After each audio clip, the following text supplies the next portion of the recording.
ช่องแต่ละช่องมีจักช่อง1 2 3 4 5 6 7 8ช่องพอนะ6 7 8ช่องไอ้จั่วไอ้เนียนแต่ละองค์แต่ละองค์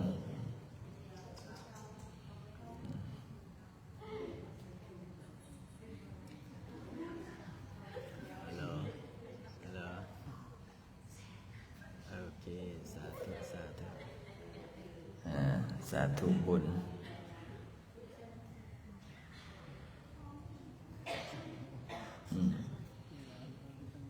เฮงเฮงรวยปังปังโอ้มีผู้ส่งมาบอกว่ามีเจ้าภาพแล้วได้อาจารย์เลยสาธุบุญบารมีพระผู้แม่ย่าสาธุสาธุอ้าวดีอกดีใจนำศรัทธาญาติโยม บารมีเจ้าปู่เจ้าย่าบารมีสิ่งศักดิ์สิทธิ์ทั้งหลายเป็นช่วยมีลูกศิษย์ลูกหา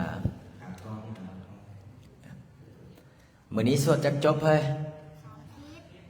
เอาจักเก้าจบก็พอแล้วเนาะเพราะว่าอย่างโอ้บึกหนูนะอัดเลี้ยงอย่างนี้เลี้ยงอยู่สวดมนต์น้อยเนาะฮาลาหังสัมมาสัมพุทโธภะคะวะพุทธังภะคะวันตังอภิวาเทมิสวากขาโตภะคะวะตาธัมโมธัมมังนัมมัสสามิสุปฏิปันโนภะคะวะโตสาวกสังโฆสังฆังนามามินะโมตัสสะภะคะวะโตอะระหะโตสัมมาสัมพุทธัสสะนะโมตัสสะวะโตอะระหะโตสัมมาสัมพุทธัสสะนะโมตัสสะวะโตอะระหะโตสัมมาสัมพุทธัสสะพุทธังสรณังคัสสามิธัมมังสรณังคัสสามิสังฆังสรณังคัสสามิตุติยมปิพุทธังสรณังคัสสามิตุติยมปิชารนังคัสสามิตุติยมปิสังฆังสรณังคัสสามิตติยมปิพุทธังสรณังคัสสามิตติยมปิธัมมังสรณังคัสสามิตติยมปิสังฆังชารนังคัสสามิปานาติปาทาเวรมณีสิกขาปะทังสัมมาริยามิอาทินาทานาเวรมณีสิกขาปะทังสัมมาริยามิกามเมสุเมสาจาลาเวรมณีสิกขาปะทังสัมมาริยามิมุสาวาทาเวรมณีสิกขาปะทังสัมมาริยามิสุราเมลัยมัสสัปปะมาราธานาเวรมณีสิกขาปะทังสัมมาริยามิอิติปิโสภะคะวะอะระหังสัมมาสัมพุทโธ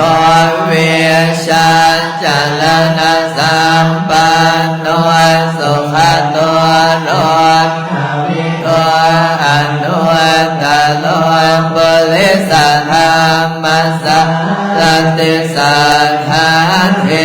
วมนุสาพภะคะวะเตสวากขาโตภะคะวะตาธัมโม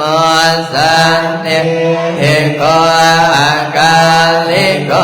เอปัสสิโกโอปัญญิโกปัจจตังเวริตาภูวิญโยหิติโสปฏิปันโนภะคะวะโตสาวกสังโฆสุปฏิปันโนภะคะวะโตสาวกสังโฆสามีติปฏิปันโนภะคะวะโตสาวกสังโฆยติทัจจานาลิปุริสายุคานิอัตถปุริสัมปุคลาเอนวัตโตสาวกสังโฆอาหุนายโยปังหุนายโยหังเอนายโยอัญชลิกัลลิโยอนุตตรังปุญญเกตโรกัสสติติปิโสภะคะวะอะระหังสัมมาสัมพุทโธเวชาจัลลสัมปันโนสุขโตโลกวิทูอนุตตรปุริสนามัสสาลติสัทธาเทวมนุสานังพุทโธภะคะวะติสวากขาโตภะคะวะตาธัมโมสันติโกอาการิโกเอปัสสิโกโอปัญญิโกปัจจตังเวริตาภูวิญโยหิติสุปฏิปันโนภะคะวะโตสาวกสังโฆสุปฏิปันโนภะคะวะโตสาวกสังโฆญาณติปันโนภะคะวะโตสาวกสังโฆสามีติปฏิปันโนภะคะวะโตสาวกสังโฆยติทัจจานาลิปุริสายุคานิอัตถปุริสัมปุคลาเอสัพพะวะโตสาวกสังโฆอา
สิโมโมมาจมหาเทวาสัพเพยะคาปะลายันติโมมาจมหาเทวานาภิยามาภวันโตเมมหาปุญโญมหาลาโภภวันโตเมมิเตมะโหติพุทธมะอะอุนะโมพุทธายะเวลาทายโยเวลาโพนายะเวลาเวลาทัสสิเวลาทัสสะเวลาอิริโยพุทธัสสะมานิพุทธัสสะสวะโหสัมปติชามิแห่งแห่งอาหาเลเลสัมปติชามินาสันสิโมภมมาจมหาเอยะคาปะลายันติภมมาจมหาเทวาอาภิภาวันโตเมมหาปุญโญมหาลาโภภวันโตเมมิเตมะโหติพุทธังนะโมพุทธายะเวลาทายโยเวลาโพนายะเวลาสาเวลาทัสสิเวลาทัสสะเวลาอิทิโยพุทธัสสะมานิมาบาพุทธัสสะสวะโหสัมปติชามิแห่งแห่งอาหาเลเลสัมปติชามินาสันสิโมโมมาจมหาเทวาสัพเพยะคาปะลายันติโมมาจมหาเทวาอาภิราภังภวันโตเมมหาปุญโญมหาโภภวันโตเมมิเตมะโหติพุทธังมะอะนะโมพุทธายะเวลาทายโยเวลาโพนายะเวลาอิสาเวลาทัสสิเวลาทัสสะเวลาอิทิโยพุทธัสสะเอมามาพุทธัสสะสวะโหสัมปติชามิเอมามาเลเลสัมปติชามินาสัสสิโมโภมาเอวาสัพเพยะคาปะลายันติโภมาจมหาเทวาอาภิภาวันโตเมมหาปุญโญมหาราโภภวันโตเมมิเตมะโหติพุทธังมะอะนะโมพุทธายะวิราชโยเวลาโพนายะเวลาหิงสาเวลาทัสสิเวลาทัสสะเวลาอิทิโยพุทธัสสะมานิมาภะพุทธัสสะสวะโหสัมปติชามิแห่งแห่งวาเลเลสัมปติชามินาสันสิโมโภมาจมหาเทวาสัพเพยะคาปะลายันติโมมาจมหาเทวาอาภิราภาภวันโตเมมหาปุญโญมหาลาโภภวันโตเมมิเตมะโหติพุทธังอะนะโมพุทธายะวิรัตโยวิรัตโอนายะเวลาหิงสาเวลาทัสสิเวลาทัสสะเวลาอิทิโยพุทธัสสะมานิมาภะพุทธัสสะสวะโหสัมปติชามิแห่งแห่งมหาเลเลสัมปติชามินาสันสิโมโภมาจมหาเทวา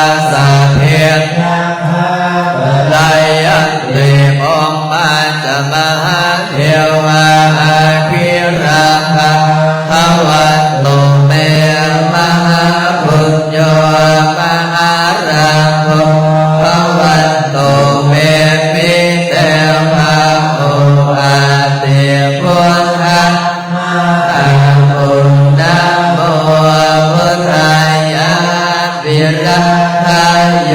วิลาโอนอายังนิหิงสาวิลานาสีวิลาวิลาอิทิโยพุทธัสสะมานิมาพุทธัสสะสวะโหสัพพะนิชามิเฮงเฮงฮาฮาฮาฮาเลอิติปิโสวิเศษติอิเสสะพุทธนาเมหิอิเมนะพุทธัสโสอิอิโสตังพุทธปิติอิติปิโสวิเศษติอิเสสะพุทธนาเมหิอิเมนะพุทธัสโสอิอิโสตังพุทธปิติอิติปิโสวิเศษติอิเสสะพุทธนาเมหิอิเมนะพุทธัสโสอิอิโสตังพุทธปิติสัพเพสัตตาสัทธามุตโตอเวราสุขสิริโนขอให้สัตว์ทั้งหลายจงเป็นผู้บ่มีเวรและกันจงเป็นผู้ดำรงชีพอยู่เป็นสุขทุกเมื่อเถิดกาตังบุญญาพลังไมหังสัพเพปัคคียภวันตุเตขอให้สัตว์ทั้งสิ้นนั้นจงเป็นผู้มีส่วนได้เสวยผลบุญอันที่ข้าพเจ้าเห็นแล้วนั้นเถิดนะระหังสัมมาสัมพุทโธภะคะวาพุทธังภะคะวันตังอภิวาเทมิสวากขาโตภะคะวะตาธัมโมธัมมังนัมมัสสามิสุปฏิปันโนภะคะวะโตสาวกสังโฆสังฆังนามามิ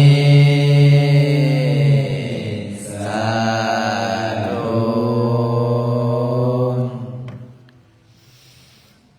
อนุโมทนาบุญเนาะช่วยเน้นเตรียมโอ้เครื่องเสียงยังบ่ได้อาจารย์กึมเมื่อยโอ้เลยเครื่องเสียงเลย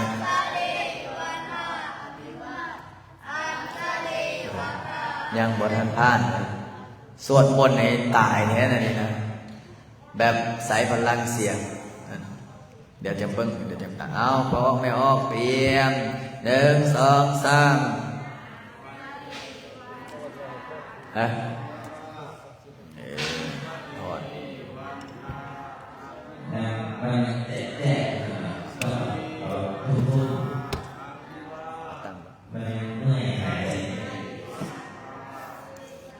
อภรสุขิติคายโยวะเปวะนานาสิเดสะเนจังนิโนจัตตารโอธรรมวันติอายุวันโนสุขังภาลั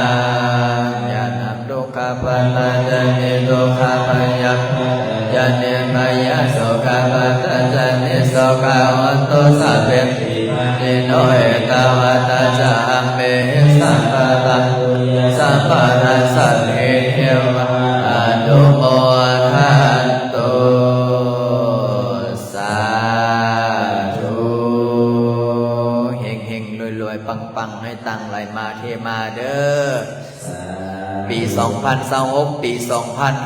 2569ให้โชคดีเป็นเศรษฐีร่ำรวยเด้อโอ้น่ะทีมงานเฮ็ดเวียกก็เฮ็ดกลางคืนได้ทีมงานเสือขาว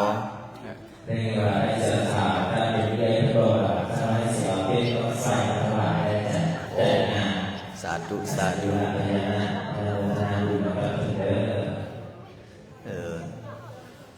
เอาบัดนี้ไอ้จัวเตรียมเฮ็ดเวียกต่อเอาเดี๋ยวพระอาจารย์ก็สิไปไลฟ์สดให้ออกตนโยมเห็นได้ไหมยายคำแก้ว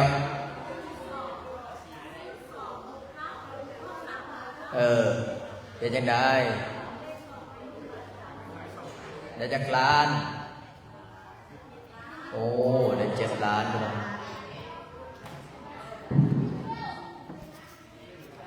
เจริญพรเนาะออกตัวนิยมเนาะวันนี้พระอาจารย์สิพายมพ่อยมแม่ได้ชมได้เบิ่งนะ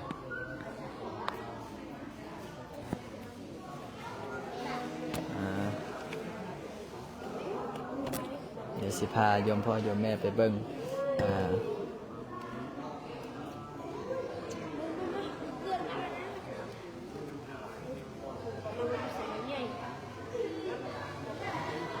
ยมพ่อโยมแม่ฟังยิ่ใส่ฝากคอมเมนต์เลยเด้อ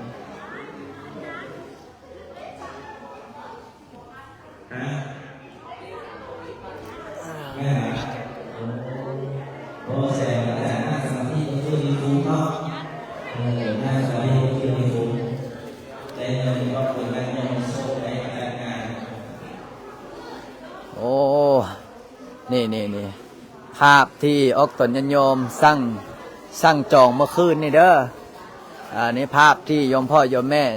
โยมพี่คณะจะยุ่งเสียงเทศมันยังบ่ไรเอาไว้มืออื่นจังเทศมันดึกแล้วโอ้โยมพ่อโยมแม่เด้ออันนี้สิขึ้นอะไรนี่ซ่องอันนี้เขียนชื่อเนาะซ่องเขียนชื่ออันนี้ขึ้นมาไม่ได้อันนี้ประวัติพระพุทธเจ้าได้นี่กำลังสิขึ้นไม่โตทางหน้านั้นเรียบร้อยแล้วยังโตด้านนี้นี่โอ้เบิ่งก่อนตั้งแต่แรกๆพุทธิ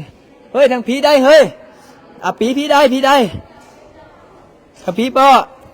อันนี้ตอนเพิ่นอันนี้เราตีเบิ่งก่อนด้านผีไอ้ทึกได้โอ้นี่อ้นจับอันนี้ไปไอ้ฝนตรงตัวนี้ไปใส่พุ่นนี่ภาพนะตรงจำนี่พระอาจารย์อย่าเฮ็ดตกนะพระอาจารย์ให้เห็นเด้อยมพ่อยมแม่เด้อเมื่อคืนนี้ผู้ใดที่จองบ่ท่านนะมื้อนี้พระอาจารย์เอาให้เปิดโอกาสจองให้ไหมเนาะนี่สาธุให้ทึกได้โดนี่อุดรนี่ล่ะโอ้สาธุอนุโมทนาบุญยมพ่อยมแม่เอาเบิ่งก่อนว่าผู้ใดสิเมื่อคืนนี้ผู้บ่ท่านเนาะญาติโยมที่จองบ่ท่านอันนี้พระอาจารย์เอามาไม่ได้อันนี้สิขึ้นติดนี่แหละสาธุฟังไทยก็เป็นญาติตามญาติโยมเนาะผู้ใดที่บอกว่าโอ้อาจารย์ขน้อยบ่ท่านเมื่อคืนนี่นะขน้อยยังบ่ทันได้นำเขาจักภาพเลยมื้อนี้ขน้อยขอเป็นเจ้าภาพสักภาพจักอันแล้วอาจารย์นี่มีทั้งหมดทั้งมวล43 ภาพที่ได้ติดใส่ศาลานี่นะด้านในเลยได้อันนี้โยมพ่อโยมแม่โยมพี่ท่านใดที่เมื่อคืนนี้บ่ทันได้รับเป็นเจ้าภาพบอกโอ้บ่ทันมื้อนี้สิทันอยู่แล้วนี่ให้เห็นเด้อส่วนที่เจ้าภาพเจ้าศรัทธาเมื่อคืนนี้ครับด้านนั้นเนาะวันนี้พระอาจารย์สิให้เบิ้งด้านนี้บัดนี้โอ้พระพุทธเจ้ามีครบอันนี้นะเอานี่อันนี้แห้งงามได้อันนี้โอ้เอาขึ้นโลเด้อเลยผู้หญิงได้ล่ะน็อตได้ล่ะน็อตทางด้านนั้นได้ล่ะหมดเหรอน็อตเงามา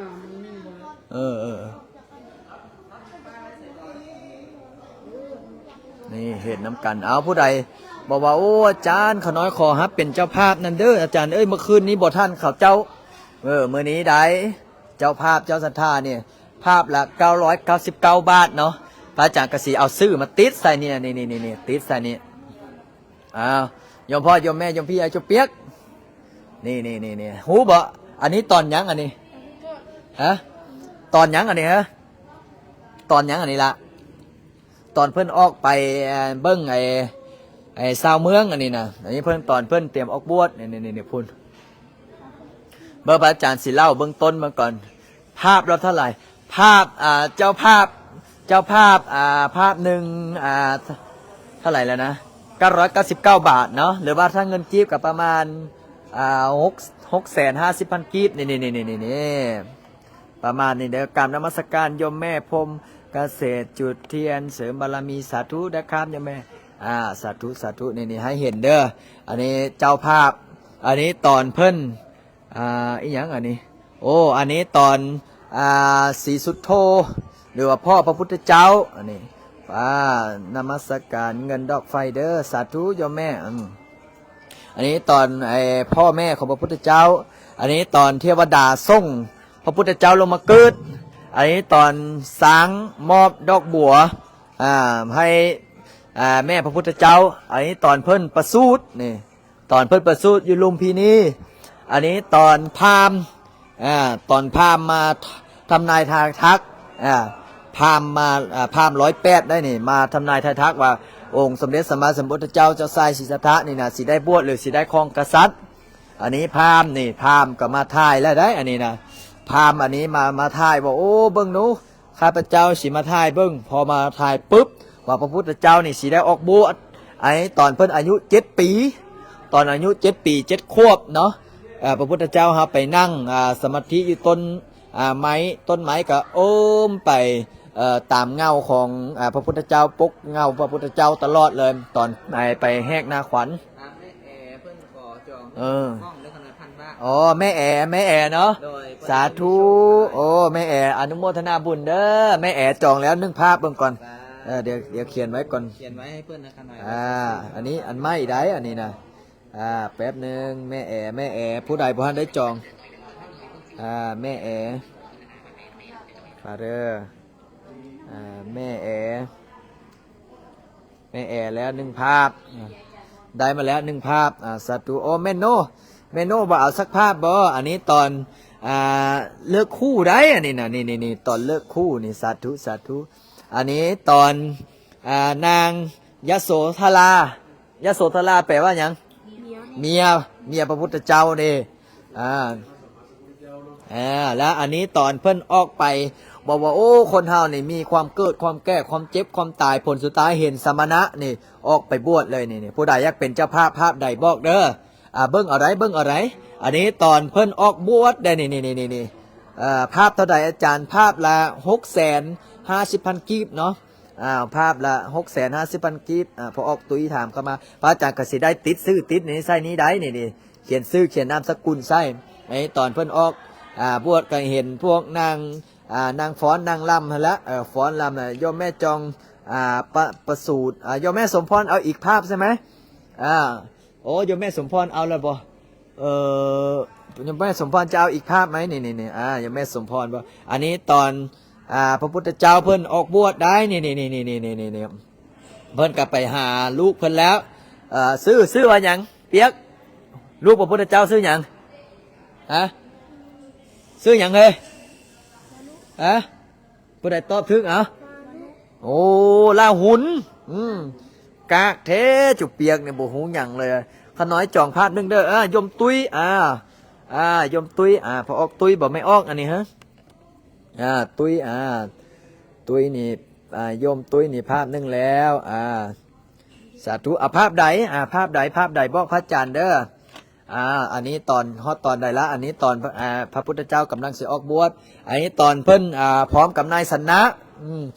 นนะคนขี่ม้าพระพุทธเจ้านี่ตอนนี้ได้2 ภาพแล้วโอ้ยังอีกหลายภาพอยู่ยังหาเจ้าภาพอันนี้ตอนยังอันนี้ตอนเพิ่นไปถึงแม่น้ำเนรัญชนาเพื่อก็ได้ตัดผมอันนี้ได้ตอนยังแม่กิ้งดาวจอง1 ภาพแม่กิ้งดาวแม่กิ้งแม่กิ้ง แม่กิ้งดาวจอง1ภาพเนาะ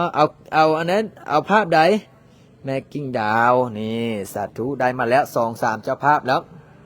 อันนี้เด้ตอนยังอันนี้ผู้ใดตอบถึกฮะอันนี้ตอนเพิ่นทรมานอยู่นี่พวกนี้นะเฮ้ยพวกนี้นะแม่จอง1ภาพแม่โนจอง1ภาพแม่โนพาองเด้อแม่โนแม่โนแม่โนแม่โนแม่โน1ภาพหมดแล้วหมดเลยได้ขน้อยจอง1ภาพเด้อพร้อมกับครอบครัวจันสุกจันสุกจันสุกจันสุกโดยพอออกพร้อมบ่โดยพอออกเพิ่นก็สิเจาะอีกภาพเรื่องขน้อยพอออกพอออกไม่แอนเนาะจอง1ภาพอนุโมทนาบุญเด้อสาธุซื้อจังไดบอกในได้ได้เอาพอออกตุ้ยจอง1ภาพเงินไทยเท่าไหร่999 บาทครับ999 บาทนี่ตอนนี้อัญญากลทัญญะวัปปะพัติยะมหานามะอัจฉสินี่จุเพิ่นกับมาอุปถะพระพุทธเจ้าที่แรกเห็นพระพุทธเจ้ากลับมาหันมากินข้าวกินน้ำซ้ำปลาจุเพิ่นก็หนีหน้าไปไผ่ไปมันล่ะได้เห็นบ่อันนี้ภาพตอนพระพุทธเจ้าเพิ่นนางชุชดามาถวายเด้มาถวายข้าวปทุปายาตอยู่ต้นไม้แล้วอันนี้ตอนยังหูบ่ตอนนี้ตอนลอยธาตุหลังจากเพิ่นได้สั่นคอกสั่นเข้าเสร็จเรียบร้อยเพิ่นกะลอยธาตุนี่ลอยธาตุว่าโอ้ข้าพเจ้าสิได้เป็นพระพุทธเจ้าข้าพเจ้าสิได้เป็นพระพุทธเจ้าหรือสิได้เป็นอันใดกระบอกเด้อนี่ก็อยู่นี้แม่สมพรเอาอีกภาพหนึ่งเนาะแม่สมพรแป๊บหนึ่งเดิมแม่สมพรแม่สมพรแม่สมพรแม่สมพรนี่อันนี้เด้สาธุมังกรเฮ้ยเอาเบิ่งหน่อยอันนี้แม่นยังภาพยังนี่โอ้มารมาเบียดเบียนแม่ออกจันแม่ออกจันสมรภาพหนึ่งเด้ออาจารย์สาธุสาธุแม่ออกจันสมรจันสมร1ภาพผู้ใดอีกภาพบอกเด้อนางดาวปานีพร้อมด้วยครอบครัวนางดาวแม่ออกดาวแม่ออกดาวพร้อมด้วยครอบครัว1ภาพนี่ได้ทีละเล็กทีละน้อยได้ผู้ใดจองก็จองท่านก็จองได้หมดแล้วหมดเลยได้เห็นบ่เมื่อคืนนี้เนาะขน้อยจองภาพ1เด้อตอนใดก็ได้พระอาจารย์ได้โยมแม่ชื่ออย่างไรว่ามาครับพอออกเมื่อนั้นน่ะค่อยสิเล่าให้ประวัติเรื่องนี้ให้ฟังก่อนภาพนี้นะตอนพญามารเนาะมาเบียดเบียนพระพุทธเจ้าแม่ไซเนาะแม่ไซจอง1ภาพแม่ไซจอง1ภาพเบื้องก่อนเขาสิเล่าอันนี้ให้จบก่อนเด้อตอนนี้พระพุทธเจ้าเพิ่นไปนั่งสมาธิภาวนาอยู่ต้นสีมหาโพธิ์พวกพญามารพวกนั้นกับมาเบียดเบียนเพิ่นแล้วบัดนี้มาเบียดเบียนมาบอกว่าโอ้บัลลังก์นี้เป็นของเฮาผลสุดท้ายแหละพระพุทธเจ้าเพิ่นว่าโอ้เจอเนี่ยนางอย่างไรนางอย่างเฮ้ยชื่อบ่เฮ้ยแม่ธรณีโอ้สมขน้อยจอง1ภาพนั่งสมาธิพ่อคุณศรีทองสวัสดิ์พ่อคุณศรีเป็นเงินไทยเท่าไหร่เงินไทย999 บาทครับพ่อคุณศรี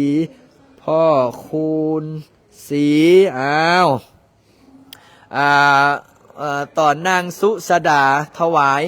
ผู้ใดเนาะอยากเป็นเจ้าภาพเนี่ยอันนี้ก็คือเล่าประวัติคร่าวๆเนาะเดี๋ยวมีโอกาสสิเล่าให้ฟังอันนี้ตอนยังเฮ้ยจัวผู้ใดตอบถือมีรางวัลพิเศษอันนี้ตอนเพิ่นยุดต้นสีมหาโพธิ์เนี่ยขน้อยจอง2ภาพสาธุโยมแม่เพิ่นโยมแม่กับโยมพ่อจอง2ภาพเนาะอยู่อเมริกาได้กลับมื้อใดเนาะอันนี้ตอนเพิ่นยุดต้นสีมหาโพธิ์เพิ่นตรัสรู้เป็นองค์สมเด็จสัมมาสัมพุทธเจ้านี่ตรัสรู้นี่เพิ่นเห็นหยังความเกิดความแก่ความเจ็บความตายความเป็นความอยู่นี่ล่ะเพิ่นได้ตรัสรู้เป็นองค์สมเด็จสัมมาสัมพุทธเจ้าเรียบร้อยแล้วเพิ่นมานั่งอยู่ที่ต้นสีมหาอยู่ที่พุทธคยานี่เพิ่นกับบำเพ็ญเพียรเพิ่นกับพิจารณาว่าโอ้ปฏิจจสมุปบาทสายเกิดสายดับเพราะเหตุนี้มีเหตุนี้จึงมีเพราะเหตุนี้ดับไปเหตุนี้จึงดับไปเพราะเหตุนี้เกิดขึ้นเหตุนี้จึงเกิดขึ้นแสดงเสร็จเรียบร้อยเพิ่นมาอยู่ที่สะหยังอันนี้ต้นจิกต้นลังอันนี้นะต้นจิกต้นลังได้ พระพุทธเจ้าเพิ่นกับนั่งสมาธิภาวนาบัดนี้เพิ่นก็เลยว่าโอ้ยมนุษย์มนาเนี่ยมีกิเลสตัณหามีเต็มไปด้วยกิเลสตัณหาสิได้แสดงธรรมให้ไผ่ฟังเนาะธรรมที่เฮาตรัสรู้นี่มันเสื่องลึกซึ้งบัดนี้พรหมมาจะโลกาพรหมก็มาอาราธนาได้บัดนี้พรหมมาจะโลกาติปติสหัมปติกัดอัญสรีวานนี่เอาจันทร์สุกกระจองภาพนึงบ่ไม่ออกจันทร์สุกไม่ออกแม่จันทร์สุกไม่ออกจันทร์สุกจองภาพนึงเนาะจันทร์สุกเราว่าเขียนมาเสร็จเรียบร้อยพรหมอาราธนาแล้วไม่ยั้งอันนี้เอ้ยเทียบบุตรอยู่ไสนี่เหรอยังอันนี้พอได้ตอบถึงมีรางวัลให้บ่แม่นเจ้าหญิงอันนี้พญามารพญามารแปลงเป็นยังเป็นสาวมีสาวแก่แม่ไม้มาเต้นมาลำพระพุทธเจ้าเป็นยังไงพระพุทธเจ้าก็นั่งสมาธิเพิ่นว่าโอ้บ่สนแล้วส่วนหลายคนพระตายย้อนยังตายย้อนผู้หญิงนี่แหละพระนั่งเนี่ยเสร็จเรียบร้อยอยู่นี่อยู่ซ้ายอยู่นี่นะอันนี้อยู่ที่สะมุจลินนี่สะมุจลินได้นี่สะมุจลินอยู่ที่สะมุจลินก็คือพญานาคพญานาคได้นี่แม่กาบก็เข้ามาแม่กาบจองภาพพูดแล้วนี่แม่กาบนี่ต้องจองภาพละมื่นเด้อแม่กาบเด้อของแม่กาบในจองภาพละมื่นอยู่พุ่นพิเศษได้มีภาพละมื่นผู้ใดอันนี้เป็นหยังนี่เฮ้ยผู้ใดตอบได้พิเศษเลยปัญจวัคคีย์ปัญหามีไผ่แด้อัญญากลทัญญาวัปปะพันธิยามหานามะอัจฉสินี่ผู้ใดอัญญากลทัญญาผู้ใดโอ้จักแล้วเขากับบุหูแล้วมันผมยุ่งหย่องหมดทุกองค์เนาะอันนี้พระพุทธเจ้าเพื่อแสดงธรรมจักเอวะเมสุตังเอกังสมยังภควาปารณสิยังวิอารติอิสิปตะเนียมิกตาเยตัตตระโขภควาปัญจวัคคีเยภิกขุภควโตภาตัดนี่เสร็จเรียบร้อยผู้ใดบรรลุธรรมก่อนอันเนี้ยกนทัญญาเฮ้ยไปแปลงพระพุทธได้เฮ้ยไปแปลงพุทธได้อย่าเยียบเด้ออย่าเยียบเด้ออย่าเยียบพระพุทธเจ้าเด้อเฮ้ยดึงทางพุทธไปดึงมาทั้งพวกดึงไปพุทธนั่นละเสร็จเรียบร้อยพอแสดงธรรมจักเสร็จเรียบร้อยอันนี้เป็นยังเพิ่นแสดงยังเพิ่นแสดงพระตัดปีโมกเพิ่นแสดงพระปฏิโมกอาจารย์ขน้อยจองนึ่งภาพมืออื่นค่อยโอนได้บ่อันใดซื้ออย่างใดเนาะแม่ซื้ออย่างใดเนาะนี่อันนี้เพิ่นก็แสดงพระปฏิโมกนี่แสดงอาสะปะกรณังการบททำบ้าทำปวงได้แล้วเสร็จเรียบร้อยเพิ่นมาไผอันนี้เพิ่นมาทางไหนอันนี้เพิ่นไปไสบ่แมนเพิ่นไปโปดพุทธมันดาพุทธมิดาเพิ่นไปโปดพ่ออยู่เมืองที่เมืองโจเลเมืองใดเพิ่นโปดอยู่ที่เมืองกบิลพัทอยู่บนเพิ่นเกิดนั่นแหละเสร็จเรียบร้อยพี่น้องก็ลุงตุงนั่งไหนบอกเขาลบบอกเขานับถือเพิ่นน่ะเสร็จเรียบร้อยมาที่อันนี้เป็นยังอันนี้ผู้ใดอันนั้นเฮ้ยนั่นนี่ผู้ใดอันนั้นน่ะเมียยังนางยังผู้ใดเฮ้ยอันนู้นตอบบุรุษนางยังมายาโอ้ยบ่แม่นมายานางสิริมหามายาสาธุเมียพระพุทธเจ้าได้เพื่อก็เราบวชแล้วเราตัดแล้วซึ่งกิเลสตัณหาเสร็จเรียบร้อยนางยังนี่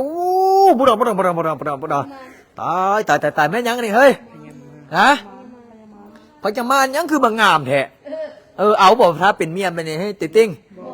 เอาบ่โอ้อันนี้คือนางเทวดาอันนี้นะเทวดาภาพละเท่าไหร่ภาพละ999 บาทโยมบอกว่าขอบัญชีด้วยเดี๋ยวแป๊บนึงพระอาจารย์ส่งบัญชีให้ก่อนเด้อแป๊บบัญชีเนาะแป๊บนึงเด้อโยมพ่อโยมแม่บอกว่าขอบัญชีด้วยเด้ออาจารย์แป๊บนึงครับอาจารย์หากันนี่อันนี้คือบัญชีเด้ออันนี้คือบัญชีกสิกรไทยเนาะแคปหน้าจอเด้อโยมพ่อโยมแม่เด้อโยมพ่อโยมแม่ท่านใดที่จองเขาแล้วอยากร่วมเป็นเจ้าภาพเจ้าศรัทธาเนาะนี่นี่อันนี้คือบัญชีไทยกสิกรเนาะแคปหน้าจอเด้อเดี๋ยวบางคนอาจารย์เขาน้อยอยากได้บัญชีเงินกีบเด้ออาจารย์นี่อันนี้บัญชีเงินกีบเด้ออันนี้บัญชีเงินกีบผู้ใดครับเป็นเจ้าภาพเจ้าศรัทธาภาพแล้วตอนนั้นตอนนี้การครับเป็นเจ้าภาพได้เนาะนี่แคปหน้าจอเด้อซื้อแม่ตู้ปี้แม่ตู้ปี้ภาพ1 ภาพ แม่ตู้แม่ตู้ปี้แม่ตู้ปี้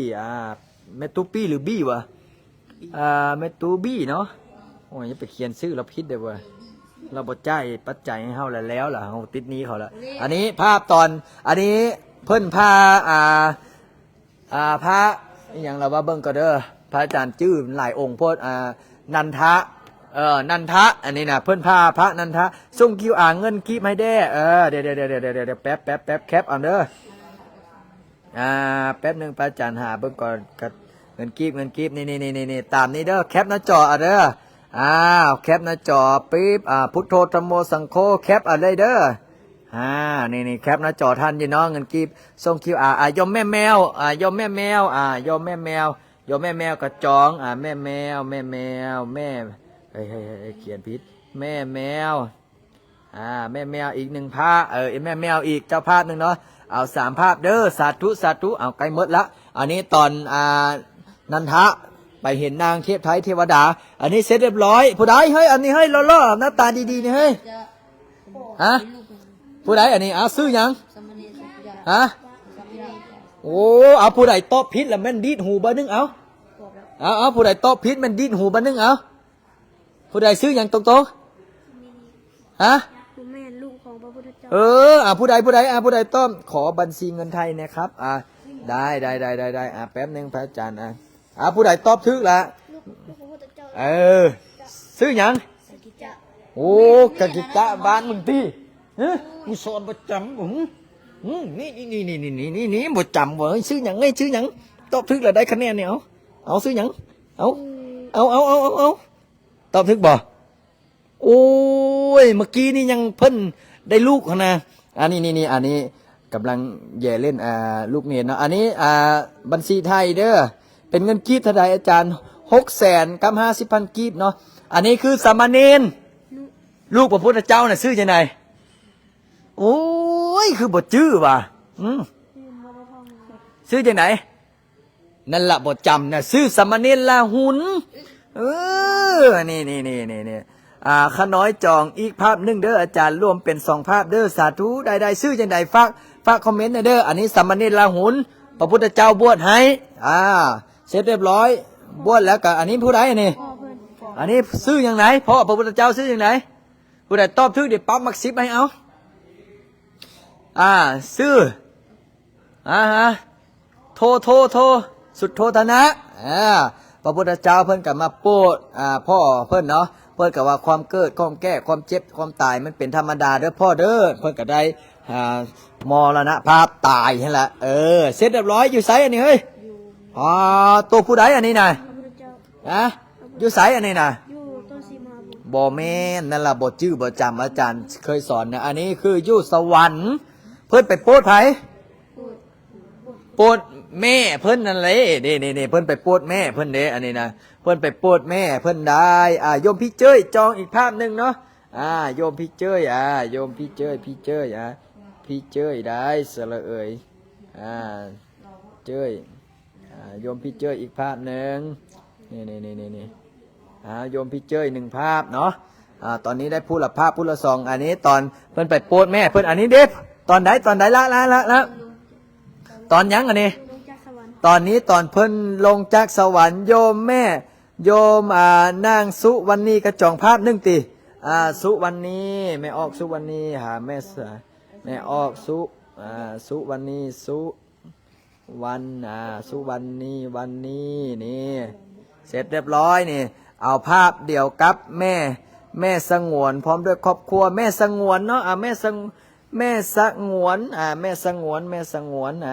สงวน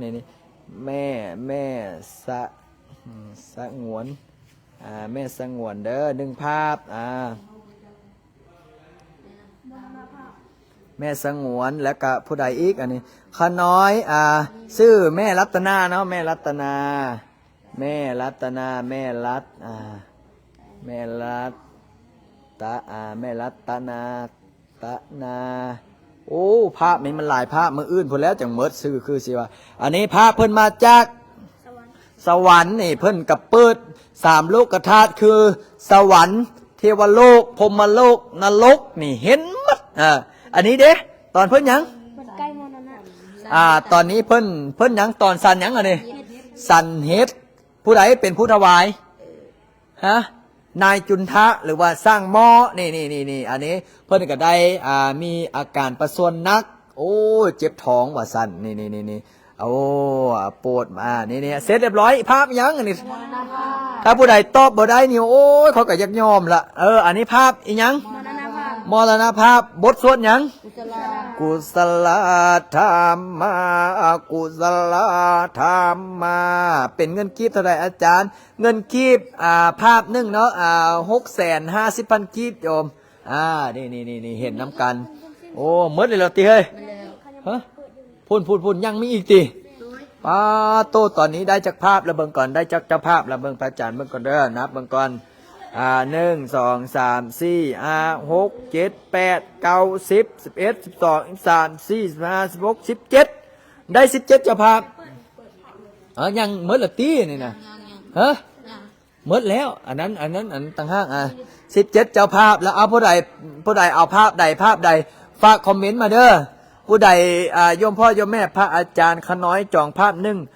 เลือกให้ขน้อยได้สุดดาวรเนาะไม่ออกสุดดาวรสุดดาวรแป๊บหนึ่งพระอาจารย์คัดลอกซื้อสุดดาวรสุดดาวรสุดดาวรนี่เอาผู้ใดอีกตอนนี้ได้18ภาพแล้วเอาไงสร้างเขากินข้าวบ่ภาพอีหยังผู้ใดเบอร์ใดบอกเด้อสาธุผู้ใดเบอร์ใดบอกเด้ออันนี้อกตนยันโยมที่ยักษ์ครับเป็นเจ้าภาพครับเป็นเจ้าใดบอกพระอาจารย์เด้อนี่โอ้ภาพอีหยังอันนี้เฮ้ยโอ้บ่แม่นตีมรณะอันนี้เอาลงเพิ่นลงจากสวรรค์ประตูภาพคือมันแตกแท้ภาพนี้ภาพอีหยังอันนี้โอ้ภาพแม่นละได้ละภาพมรณะภาพแม่นโอ้อันนี้เก็บไว้นะเอาโยมพ่อโยมแม่โยมพี่ท่านใดเด้ออันนี้ภาพพ่อกับแม่เพิ่นพ่อกับแม่เพิ่นนางนี่แหละพ่อกับแม่สุโธทนะนั่นแหละอันนี้ก็เทวดาขอให้พระพุทธเจ้าลงไปประสูติลงไปเกิดไปโปรดมนุษย์มนาก็คือญาติโยมนี่แหละเอาลูกเอาหลานมาฝากพระอาจารย์เนี่ยนี่เสร็จเรียบร้อยกับสางเพิ่นกะขี้สางไรโอนแล้วครับแม่สงวนสาธุอนุโมทนาบุญเด้อเฮงๆรวยปังอันนี้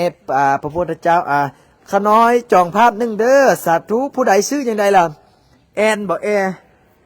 จองภาพหนึ่งเอาเขียนภาษาลาวภาษาไทยบอกพระอาจารย์ภาษาอังกฤษบ่ได้ไม่ง่ายขอเอาไปอันนี้ภาพนี้ตอนพระพุทธเจ้าประสูตินี่คนจองแล้ว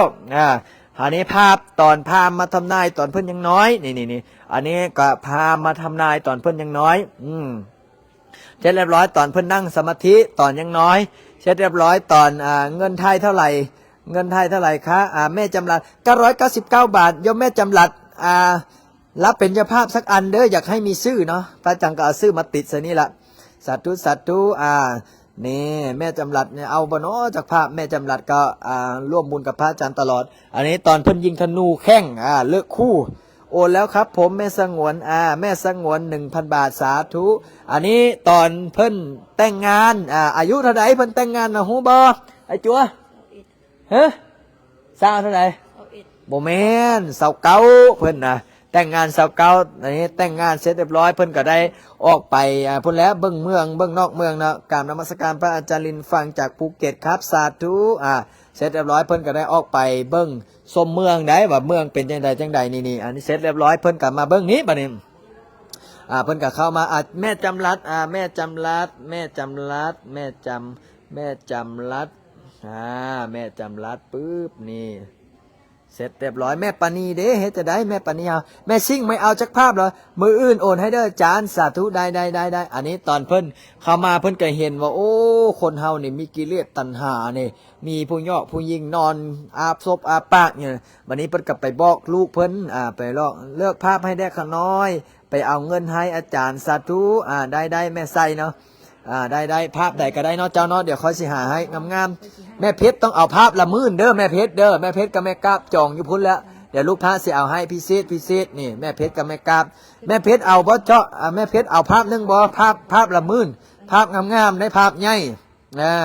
ถ้าเอาแล้วกดหนึงให้ลูกพระนะเด้อโยมแม่เพชรสวรรค์เนาะสาธุอันนี้ภาพตอนเพิ่นออกบวชซื้อจังไดเจ้าชื่อบ่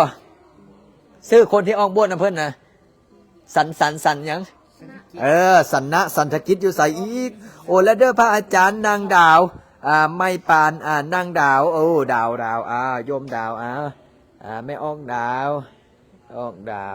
ไม่ออกดาวอีกภาพหนึงเจ้าเอาภาพใดบอกพระอาจารย์ในเด้อตอนนี้นายสนะเสร็จเรียบร้อยเพิ่นไปตัดผมอยู่ใส่แม่น้ำหยังแม่น้ำในเนรัญสลาคงคาอยู่ใส่อีกแม่เพชรจองเนาะสาธุอนุโมทนาบุญเด้อแม่เพชรเด้อให้เจ้าคำเจ้าคุณเจ้าล่ำเจ้ารวยสุขภาพแข็งแรงให้เจ้าสวยขึ้นให้เจ้าสวยให้เจ้างามเด้อให้ยมพ่อสุขภาพแข็งแรงเจริญหน้าที่การงานนี่โอ้ยพ่อในออกตนนิยมตอนนี้ตอนยังละตอนเพิ่นอดข้าวอดน้ำทรมานโอ้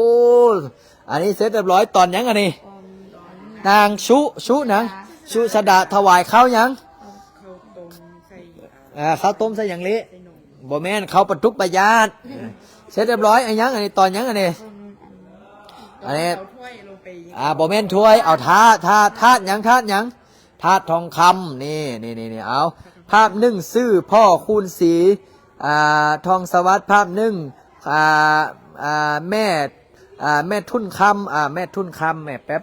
พระอาจารย์อ่านก่อนแม่ทุ่นคำแม่ทุ่นคำนะแล้วก็แม่ซิ่งอีกเนาะแม่ซิ่งอีกภาพหนึ่งนี่หลายคนกับหลายสาธุเด้อพระอาจารย์ขน้อยเป็นคนปักเซทำงานอยู่ไทยโดยสาธุได้พระอาจารย์จะเลิกให้เด้อเอาตอนนางสุสดาเนาะได้อันนี้ตอนยังให้จ้วยนี่ตอนยังอันนี้เฮ้ยตอนที่มีปีศาจมาเลยปีศาจว่าสันพญามารพญามารเบียดเบียนได้พญามารเบียดเบียนอาจารย์เอาตอนเพิ่นยังน้อยเด้อได้ตอนเพิ่นยังน้อยเนาะอันนี้ตอนยังเฮ้ยอันนี้เฮ้ยนั่งสมาธิอยู่ใสตอนเพิ่นบรรลุธรรมนี่นะอันนี้เป็นตอนนั่งสมาธิเพิ่นนั่งอยู่ใสล่ะต้นสีมหาโพธิ์เมืองยังโอ้ยลุงพินีอยู่ใสอีกพุทธคยาติมันตกมาแต่ใสอีกหมดนี่เฮ้ยมันตกเครื่องมาวะเฮ้ยแม่เมตตาบอกภาพอะไรเนาะนี่นะสาธุอันนี้ตอนยังตอนยัง บ่แม่นตอนนี้ตอนเพิ่นพิจารณาว่าโอ้ทำเมานี่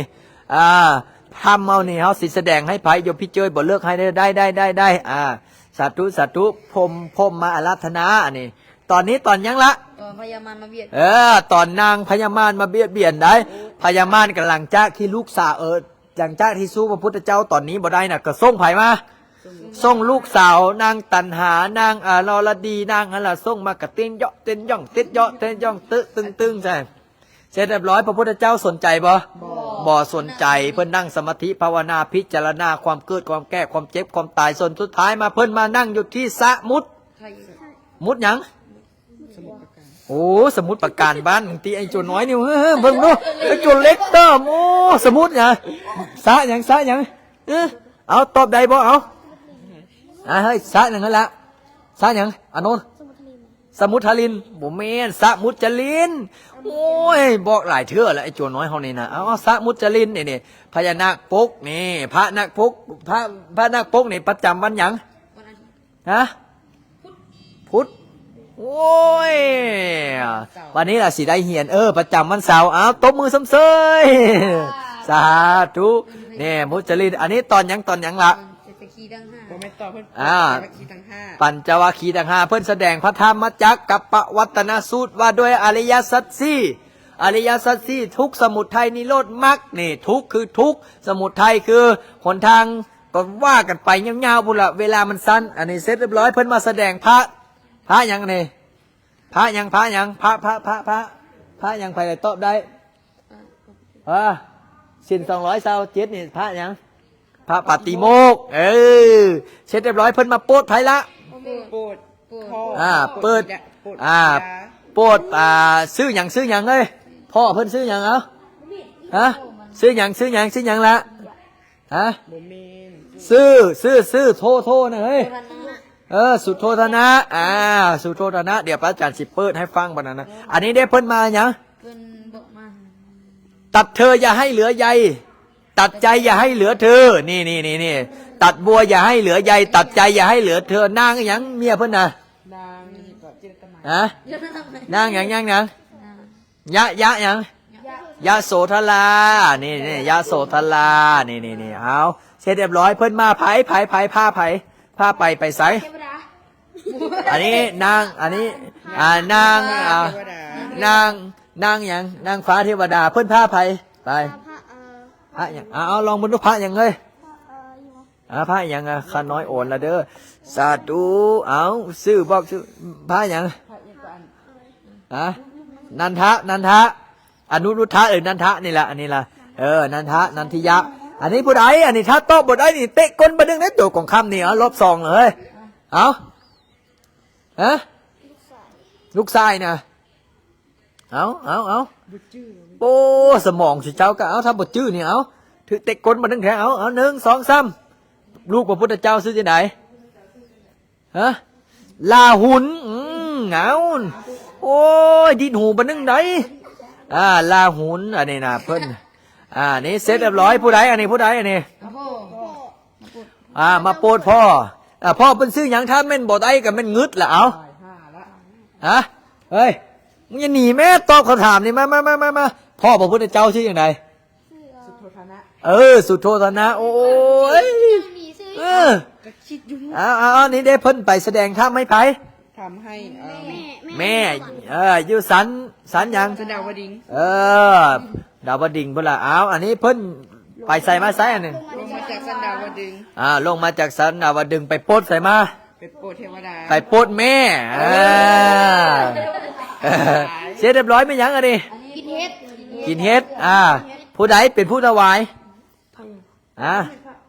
นายหยังนายจุนทะสร้างหมอเสร็จเรียบร้อย ตอนเพิ่นปรินิพพาน ตอนปรินิพพานผู้ใดสิจองภาพนี้เอามีบ่ผู้ใดสิจองภาพปรินิพพานนี่ ข่าวแล้วค่ะอาจารย์ ภาพละ650,000กีบถ้าเงินไทยเท่าไหร่ 199 บาท 199อยู่ใส่999โอ้สมพรมันจะเป็นหนี้หลายกว่าหมู่เลยเอาเด้อให้เห็นน้ำกันเนาะสาธุเอาภาพเขาเอาขึ้นเลยได้เฮ้ยบ่มีน็อตตีเอาน็อตเอาไปใส่เมื่อไหร่ หมดแล้ว โอ้ตายท่านบ่ละมืออื่น เว้นเศร้าทัน เด็ดติดอันนี้สั่นติดอันนี้แม็กเขามีบ่แม็ก ดูไหม ฮะ แม็กยิงกัน แม็กยิงกันนะ จำบุญหลายเบิ่งเลย เดี๋ยวถามอุดรอุดร โดนก็เลยมาโดน อุดรฮะเนี่ยเอาเดี๋ยวโทรหาโอ้บ่สันบ่แล้วเวียกได้เฮ้ย หลายคนแล้วทุกคน โอ้บ่แล้วได้ยังมีงานอีกใดเด้อ สัญญาแรกเลย บ่แม่นแม็กอันนั้น เอ้ย แม็กอะไรก็ยิงนะอาจารย์ อันนี้คืองานนี่ที่เตรียมงานเนาะสาธุเด้อพระอาจารย์ขออนุญาตปิดไลฟ์กันเด้อยมพ่อยมแม่เด้อเดี๋ยวทวนคืนอีกทีเนาะทวนคืนอีกทีแป๊บนึงก็ว่าซื้อเจ้าภาพเจ้าศรัทธาโอ้แผลเปลี่ยนซื้อแด้เด้ออาจารย์เปลี่ยนจากแม่ออกจันทร์สมรเป็นแม่ออกทิศดาพรทิศดาพรทิศดาพรได้ทิศดาพรทิศดาพรได้เบิ้งเบิ้งก่อนได้จักรภาพ1 2 3 4 5 6 7 8 9 10 11 12 13 14 15 16 17 18 19 20 21 22 23 24ภาพได้24ภาพยังอีกประมาณ20ภาพเนาะโอ้เดี๋ยวเห็นบ่บางคนว่าอาจารย์เขียนชื่อขน้อยแล้วบ่ใส่เทียนบ่ต้องห่วงเด้อนี่พระอาจารย์เซฟชื่อไว้หมดละนี่ชื่อเทียนที่ออกตนยันโยมเนี่ยพระอาจารย์เซฟไว้หมดเลยได้แต่ละคน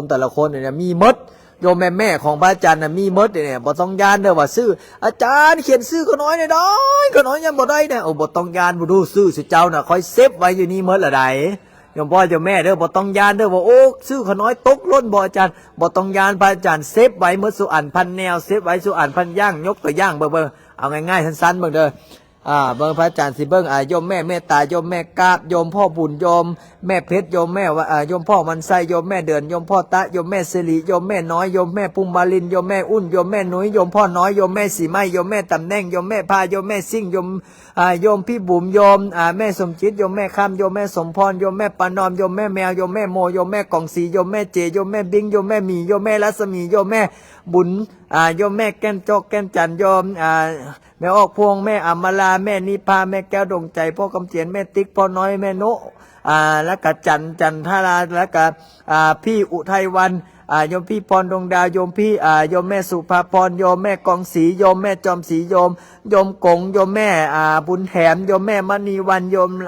แม่ชีรัตดาโยมแม่สุพิษโยมแม่อาลีโยมแม่ปุ้มโยมแม่น้องโยมแม่ทองสุขโยมแม่กบโยมแม่สำรานโยมแม่แก้วโยมแม่คูณโยมแม่นาโยมแม่ปานีปารมีโยมแม่สุดใจโ